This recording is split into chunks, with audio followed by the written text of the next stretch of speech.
बिस्मिल्लाहिर्रहमानिर्रहीम। अस्सलामुअलैकुम। Saudi supreme court की जानिब से रमज़ानुल मुबारक के चांद के बारे में ब्रेकिंग न्यूज़ शेयर कर दी गई है।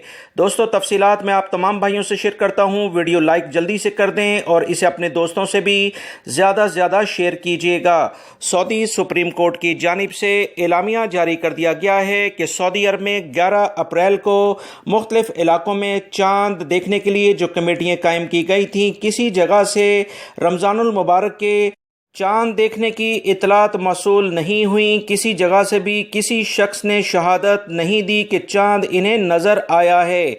याद रखें, 11 अप्रैल को सऊदी सुप्रीम कोर्ट ने तमाम सऊदी अरब के इलाकों में चांद देखने के लिए बाकायदा हदायत जारी की थी, जिसके मुताबिक 12 अप्रैल के लिहाज से चांद का ज़हूर नहीं हुआ है, लिहाजा पहला रोज़ा 13 अप्रैल के लिहाज से होगा।